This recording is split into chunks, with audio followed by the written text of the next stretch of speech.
मापन की इकाई प्रणाली आज बहुत ही महत्वपूर्ण टॉपिक है स्टूडेंट। इसमें आपको लंबाई की कौन-कौन सी यूनिट होती है और लंबाई को कैसे मापा जाता है, भौर, तौल, समय को किस में मापा जाता है। तो लंबाई एफपीएस सिस्टम एफपीएस सिस्टम को हम फुट पाउंड सेकंड भी कहते हैं। तो एफपीएस का फुल फॉर्म हो जाता है फुट पाउंड सेकंड या ब्रिटिश सिस्टम। तो एफपीएस यानी ब्रिटिश प्रणाली कहलाती है। तो एफपीएस सिस्टम में लंबाई को फुट या गज में मापा जाता है। भार और तौल के माप को पाउंड में मापा जाता है। समय को सेकंड में मापा जाता है। अब आगे हम बात करते हैं एफपीएस में लंबाई की सबसे बड़ी इकाई जो है यूनिट जिसे कहते हैं मील होती है। तो एफपीएस या ब्रिटिश प्रणाली में लंबाई की सबसे बड़ी इकाई जो होती है मील कहलाती है, मील होती है, मील। आगे हम बात करते हैं 1 मील बराबर 1760 गज होता है। कितना होता है? 1 मील बराबर 1760 गज। 1760 गज बराबर 5280 फुट। 1 गज बराबर 3 फुट। 1 गज बराबर 3 फुट। तो स्टूडेंट ये आप लोग नोट कर लीजिएगा, बहुत ही महत्वपूर्ण है। वीडियो के अंत तक जरूर बने रहिएगा, तभी आपको मापन की प्रणाली के फुल जानकारी आपको वीडियो के अंत तक ही मिल पाएगी। और मिलीमीटर को इंच में कैसे मापा जाता है, कितने मिलीमीटर होता है, तो हम बात करते हैं। तो आगे 3 फुट बराबर 36 इंच। याद रखिएगा, ये हर जगह आपके काम में आने वाला है। आप कहीं पे भी काम करेंगे, घर में, बाहर, कंपनी में या किसी कंपटीशन एग्जाम में भी ये चीज़ें जो है पूछ ली जाती हैं। तो मेरा पूरा प्रयास है कि एक ही वीडियो में आपको जो है सारा क्लियर हो जाएगा। आप बस वीडियो के अंत तक बने रहिएगा। पसंद आए तो लाइक, सब्सक्राइब एंड शेयर जरूर करिएगा। 1 फुट बराबर कितना होता है? 12 इंच। 1 इंच बराबर 64 भाग बराबर 1/64 इंच। या 1 चूल 1/64 इंच या बराबर कितना होता है? 1 चूल। 1 इंच बराबर 8 सूत। जैसा कि आप देख पा रहे होंगे वीडियो में, मैं पढ़ के भी बता रहा हूँ, जो मैंने पहले लिख लिया था। 1/8 इंच बराबर 1 सूत होता है। तो कभी कभार कंपटीशन एग्जाम में या आपके थ्योरेटिकल एग्जाम में जो होता है, पूछ लिया जाता है कि 1 सूत बराबर कितना होता है। तो दोस्तों याद रखिएगा, 1/8 इंच, 64 भाग बराबर 1/8 इंच। अब सीजीएस प्रणाली की हम बात करें तो सीजीएस प्रणाली का फुल फॉर्म होता है सेंटीमीटर ग्राम सेकंड। सीजीएस प्रणाली को क्या कहते हैं? Centimetre gram second. तो इसमें लंबाई को हम सेंटीमीटर में मापते हैं, भार को ग्राम में मापते हैं, समय को सेकंड में मापा जाता है। दोस्तों ये बहुत ही इंपॉर्टेंट वीडियो है, वीडियो के अंत तक जरूर बने रहिएगा। आगे हम बात करते हैं तीसरी जो प्रणाली है हमारी, एम के एस सिस्टम है। एम के एस का फुल फॉर्म होता है मीटर किलोग्राम सेकंड। तो यहाँ से आप नोट भी कर सकते हैं, मीटर किलोग्राम सेकंड। तो इस प्रणाली में लंबाई को मीटर में मापा जाता है, भार को किलोग्राम में मापा जाता है, समय को सेकंड में मापा जाता है। लंबाई के और भी जो माप हैं वो आगे हम बात करेंगे। तो 10 मिलीमीटर बराबर कितना होता है? 1 सेंटीमीटर। 10 मिलीमीटर बराबर 1 सेंटीमीटर और 10 सेंटीमीटर बराबर होता है 1 डेकामीटर। और 10 डेसीमीटर बराबर होता है 1 मीटर। 10 मीटर बराबर होता है 1 डेकामीटर। 1 हेक्टोमीटर बराबर होता है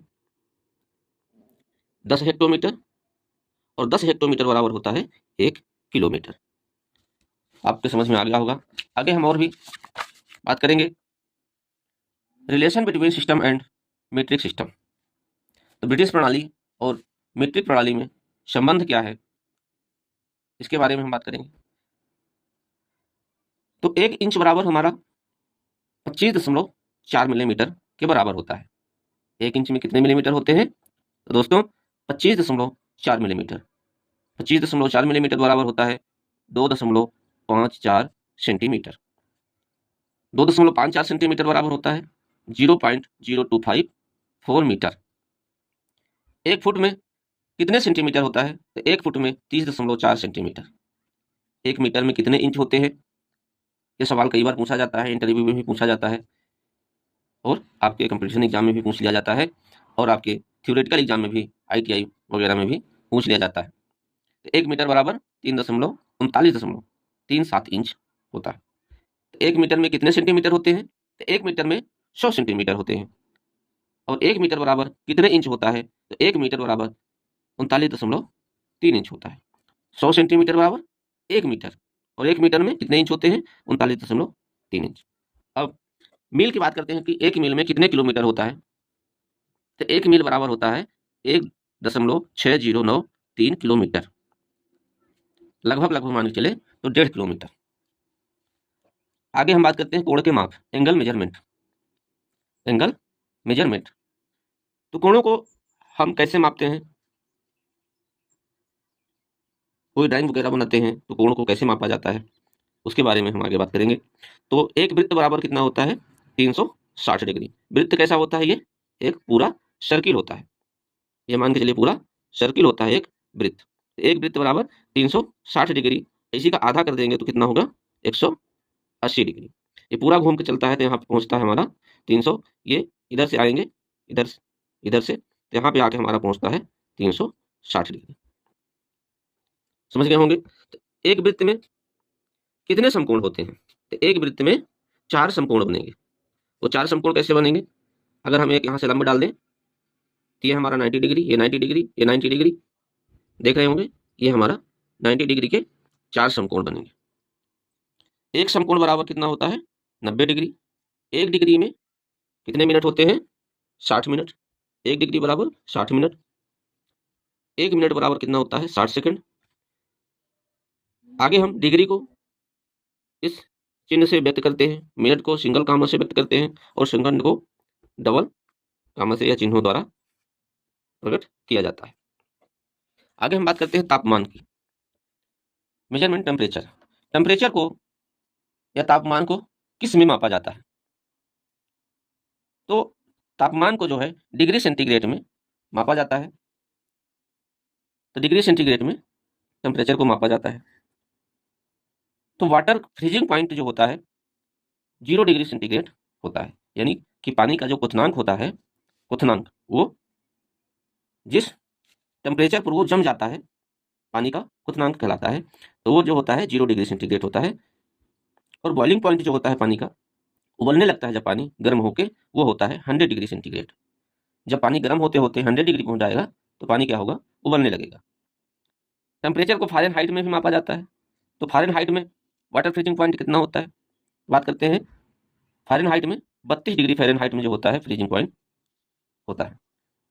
अगर फ़ारेनहाइट में नापते हैं तो वाटर जो होता है का क्वथनांक 32 डिग्री फ़ारेनहाइट होता है। बॉइलिंग पॉइंट जो होता है 212 डिग्री फ़ारेनहाइट। इसका एक फार्मूला है निकालने का। तो F = 9/5 C + 32। फ़ारेनहाइट में आपका ये मान निकल जाएगा।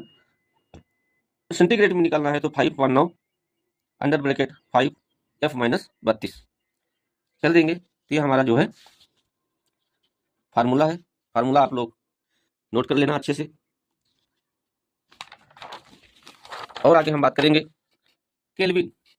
तो टेम्परेचर को केल्विन में भी मापा जाता है। तो केल्विन वाटर फ्रीजिंग पॉइंट कितना होता है केल्विन में? तो 273 केल्विन। और बॉइलिंग पॉइंट की बात करें तो 373 केल्विन होता है। दोस्तों, डियर स्टूडेंट्स, सभी लोग ध्यान से इस वीडियो में, अगर अच्छी लगे तो आप लोग लाइक, कमेंट, शेयर और सब्सक्राइब जरूर करिएगा। धन्यवाद।